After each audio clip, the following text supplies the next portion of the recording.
Todo diálogo respeitável, ele precisa começar de uma forma muito específica, e não é construindo pontes, mas levantando muros.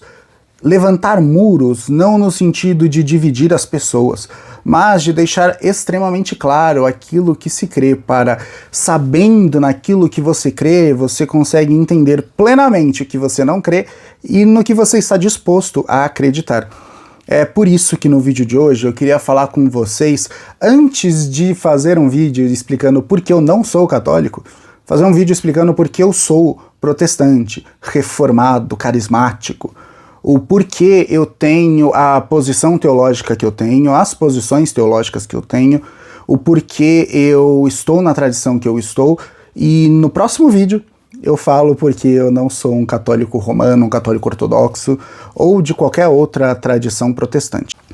Mas o motivo principal por eu ser protestante hoje, ainda ser protestante, é que eu fui alcançado por Jesus em uma igreja protestante. Eu fui salvo em uma igreja protestante. E eu não vejo sentido hoje, para mim, de me desvencilhar dessa tradição, de me tornar católico romano, de sair da minha igreja local. Eu não acho que faz sentido. Eu não tenho porquê, eu não tenho uma justificativa razoável, plausível, para fazer essa transição, essa mudança. O que acontece é que se Jesus me colocou aqui, tem um motivo, tem um porquê. E de fato, isso se faz claro. Eu estou em um lugar onde eu posso ter a minha voz ouvida, não para ser conhecido, mas para conseguir ajudar as pessoas com o conhecimento que Deus me deu sobre as coisas específicas que Ele me deu conhecimento.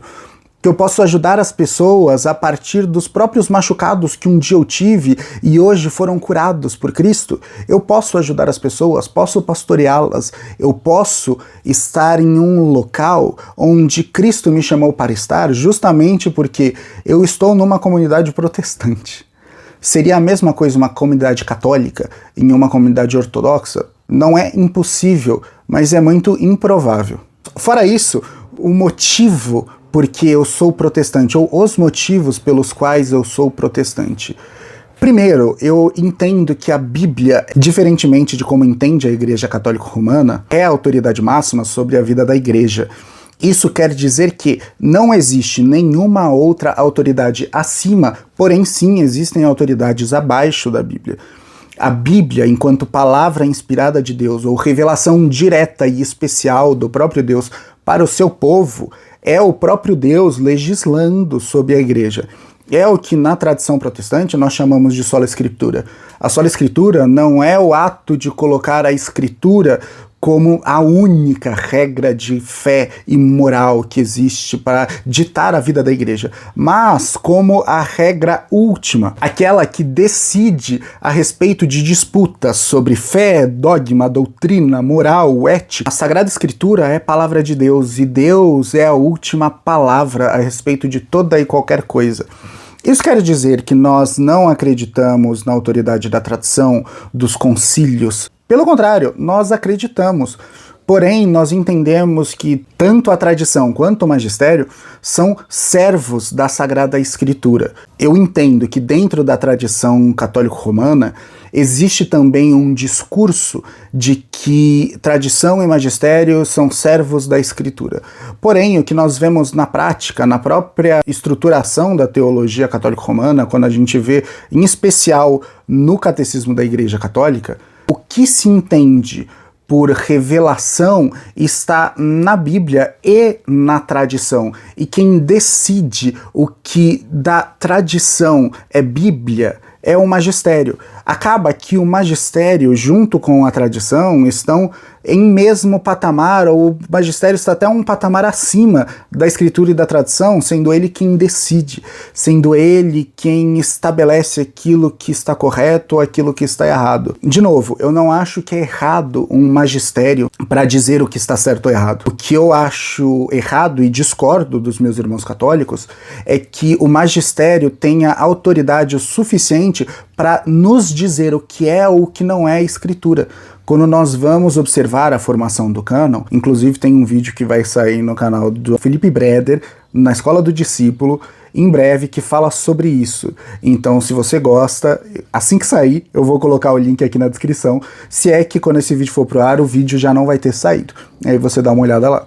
Mas a formação do cânon bíblico não foi estabelecida a partir da autoridade eclesiástica definindo o que é ou não escritura, mas do reconhecimento da comunidade episcopal da época daquilo que já era utilizado pelas igrejas e já era reconhecido enquanto Sagrada Escritura, e daqueles outros livros que por algum motivo contradiziam as escrituras, mas que não o faziam de forma herética, como por exemplo a Carta de Barnabé, o Pastor de Hermas, Pápias, diversos escritos, a própria Diraquê, diversos escritos que não entraram no cânon do Novo Testamento, mas que se mostram e se estabelecem dentro de uma tradição apostólica, mas não inspirada. E não inspirada porque entram em contradição com diversos pontos. Vocês percebem? Não é a igreja quem define o que está certo ou errado dentro da escritura. A igreja reconhece.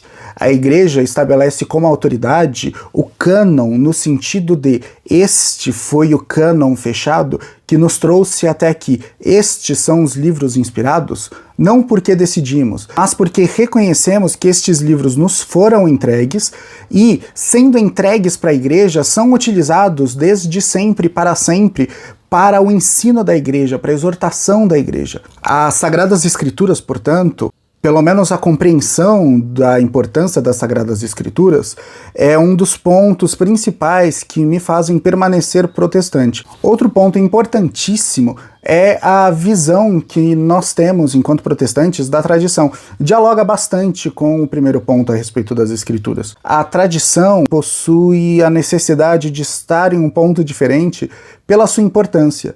A tradição da igreja, e aqui eu me refiro à patrística, me refiro à escolástica, aos autores medievais, à reforma protestante, a tradição da igreja são todos aqueles santos e santas, ou seja, quando nos referimos aos santos da tradição, nos referimos sim àquelas pessoas que já morreram, já estão com Cristo, mas que com o tempo, pudemos verificar que, de fato, aquelas pessoas testemunharam Cristo na vida e na morte e continuam nos sendo um exemplo de como seguir a Cristo. A tradição cristã, portanto, é de extrema importância para o protestantismo, para a fé protestante, porque é essa tradição que testemunha a ação de Cristo na história. É essa tradição que me ajuda a ler a Escritura. Eu não vou ler a Escritura sozinho, eu não posso ler a Bíblia sozinho.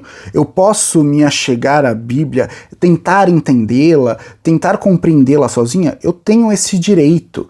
Porém, eu necessito de toda uma comunidade para que a minha leitura não divirja em gênero, número e grau de tudo aquilo que a igreja sempre acreditou. Quando nós tentamos ler as escrituras de forma solitária, aí sim nós incorremos no problema que muitos acusam o protestantismo de forma errônea de nuda escritura, ou seja, apenas a escritura. Não somente a escritura como autoridade, mas apenas a escritura como autoridade. Não a escritura como maior autoridade, ou só a escritura de fato, mas esse nuda escritura, onde só ela é autoridade. Tudo que está nela é o que eu devo fazer e tudo que está fora dela eu devo ignorar. Para o protestantismo, que se estabelece dentro de uma trilha católica nesse sentido, a importância da tradição é muito clara. Eu preciso dos meus irmãos na fé para compreender Cristo. E que melhor ferramenta para encontrar Cristo na Escritura, senão tentando ler ela com os meus irmãos do passado, que leram e releram a vida inteira e tiveram experiências vivas com Cristo, no Deus que é trino, e viram coisas que sozinho eu não conseguiria ver. A tradição é de extrema importância para a nossa leitura bíblica, para a edificação da nossa fé. Contudo, ela não é, por si só, infalível. Existe infalibilidade dentro da tradição? Acredito que exista, mas essa infalibilidade, ela é dependente do ensinamento bíblico. Ou seja, a tradição da igreja cristã é infalível naquilo que ela é consensual a respeito da revelação especial de Deus, ou seja, a respeito da Escritura. Aquilo que a igreja afirma em uníssono é infalível, porém não é infalível por ela mesma, não é infalível pela igreja, pela tradição, é infalível por causa de Deus, que é fiel à sua palavra, é fiel àquilo que ele diz e àquilo que ele promete. E se a igreja interpreta corretamente, ou seja, se há algo na tradição da igreja, na interpretação da Bíblia, que se mantém durante toda a história, isso é infalível. Essa interpretação é infalível, porque se compreende que é a leitura correta da Escritura. E aí, nesse sentido, há sim uma infalibilidade da tradição. Mas, perceba, ela não é conferida pelo magistério, ela não é o reconhecimento da igreja ou de alguma autoridade. Ela é a percepção universal, católica nesse sentido, de que todos nós estamos falando as mesmas coisas. Então, os santos e santas da história, mesmo aqueles que possivelmente tenham pontos de discordância conosco, vamos pegar aqui os contra-reformadores, São Francisco de Sales, São João da Cruz, Santa Teresa d'Ávila, eles possuem ensinamentos que são não contrários àquilo que a gente pensa, mas contra aquilo que a gente pensa. São autores próprios da contra-reforma. Contudo, são autores que edificam a nossa fé de forma assustadora, de tão grande, de tão profunda. Eu tô lendo, inclusive, aqui a Subida do Monte Carmelo, do São João da Cruz, e é maravilhoso. A tradição é de suma importância, uma das maiores autoridades da igreja, mas ela não pode ser a maior autoridade da igreja. E a sua autoridade e infalibilidade provém da Escritura. Tudo que é infalível na tradição é porque é Escritura na tradição. Por último, eu sou protestante porque eu compreendo que a fé cristã nos confere uma liberdade suficiente para que sim exista divergências sérias entre nós. A fé cristã nos permite crer em dissonância com os nossos irmãos sem que nós percamos a irmandade. Eu, como a grande maioria dos cristãos reformados, creio na presença real de Jesus Cristo na Eucaristia, na ceia, Santa Ceia. O que eu não acredito é na explicação católica romana. O que eu não acredito é na explicação luterana. O que eu não acredito é a tentativa de explicar a forma, a maneira, o modo como se dá essa presença no momento da ceia.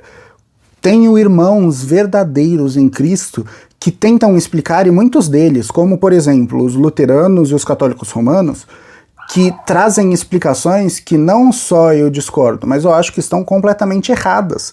Eu não acredito que se deva explicar porque o próprio Cristo não explicou. Ele afirmou que aquilo, os elementos, o pão e o vinho, são seu corpo e seu sangue, e só, acaba por aí. Ele está presente e esses elementos verdadeiramente nos alimentam de Cristo. Mas como isso se dá? Existe sim liberdade dentro da tradição, dentro do pensamento cristão, da teologia, de se crer diferente. Se eu não fosse protestante, eu não poderia crer nessa pluralidade de formas de se elaborar a teologia. Eu necessitaria de uma dogmática rígida, no sentido de que tudo que sai dessa dogmática está completamente errado. Por óbvio que se eu creio em dogmas, eu tenho uma dogmática. E por óbvio que se eu tenho uma dogmática, eu a tenho como inegociável. Mas, enquanto essa dogmática, do meu irmão pelo menos, não ferir os símbolos de fé primários, ou seja, os primeiros credos da igreja, Éfeso, Calcedônia, Niceia Constantinopolitano, o credo apostólico, o credo atanasiano, enquanto a fé do meu irmão, a sua dogmática, divergir de mim, mas não da tradição da igreja infalível, desses autoritativos documentos, os credos, ele ainda é meu irmão, por mais que eu acredite que ele esteja absolutamente errado, redondamente errado. Eu creio que existe a possibilidade de formas distintas de governo de igreja, ainda que eu entenda que existam formas melhores do que as outras e outras mais corretas do que as outras. Eu entendo que nós podemos sim observar a liturgia do culto e adaptá-la na medida do possível, embora eu não creia que seja permitido escrituristicamente, dentro da tradição, mudar conforme a vontade do cliente a liturgia do culto. Eu acredito que irmãos que mudam a liturgia conforme a vontade do cliente ainda são meus irmãos, ainda que estejam absurdamente errados. Isso seja um problema sério que precisa sim de discussão. Não posso colocar em xeque a salvação do meu irmão por causa de pontos muitas vezes sérios, mas secundários.